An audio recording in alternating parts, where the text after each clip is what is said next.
Pemirsa, sebagai tanda proses pembelajaran siswa telah berakhir dalam suatu jenjang pendidikan, banyak sekolah baik swasta maupun negeri menggelar acara graduation atau pelepasan siswa.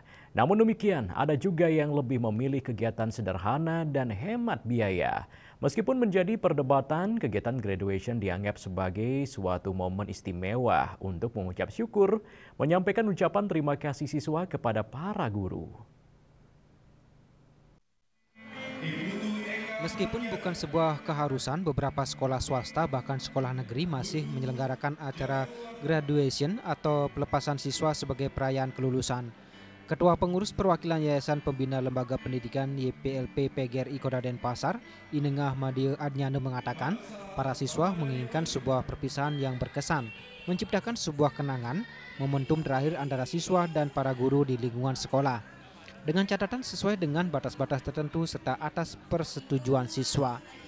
Anak-anak itu menginginkan supaya dilaksanakan ini adalah sesuai dengan kehendaknya, dia ingin mendapatkan suatu kenangan, ya, karena ini adalah sesuatu kenangan yang terakhir di sekolah itu.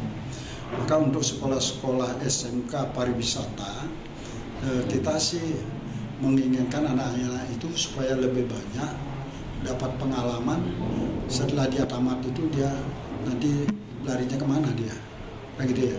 Nah kalau sekolah SMK pariwisata umpamanya, kita lebih banyak memilih pelepasannya itu di hotel, karena nanti komunitasnya dia di hotel.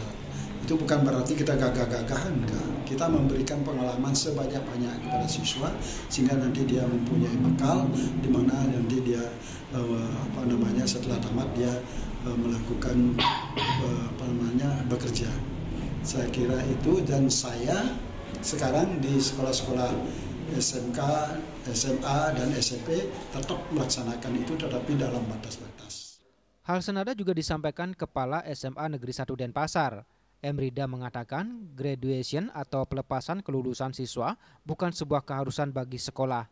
Meski demikian, graduation dapat dilaksanakan dengan tidak memberatkan orang tua siswa dan tanpa ada indikasi pemaksaan dari pihak sekolah. Ya, graduation itu kan sebenarnya sesuatu yang sudah sering terjadi gitu ya. Tapi belakangan itu menjadi menarik karena banyak yang permasalahkan. Kalau saya secara pribadi, graduation itu boleh diadakan asalkan satu, bukan pemaksaan. Dua, orang tua menyetujui dan ada izinnya. Jadi bagi mereka yang mau silahkan, bagi yang tidak nggak apa-apa. Karena graduation di sini kalau menurut saya pribadi adalah momen terakhir siswa di sekolah bertemu lingkungan dan guru-gurunya. Sehingga saya kalau di sekolah pasti mengharuskan guru-guru hadir. Karena di sanalah mereka saatnya bertemu terakhir, anak-anak mengucapkan terima kasih. Kemudian timbullah di sana rasa persaudaraan dan kebersamaan. Dan selanjutnya jangan ada sampai pesta-pestaan. Kegiatan graduation dianggap sebagai momentum mempererat rasa kekeluargaan di antara siswa, serta sebagai momentum terakhir siswa bertemu dengan para gurunya di sekolah. Selain itu, melalui graduation akan membangkitkan kreativitas siswa, merayakan kelulusan dengan kegiatan positif, bukan dengan coret-coret hingga konvoi yang dapat mengganggu ketertiban umum. Sukma, Bali TV.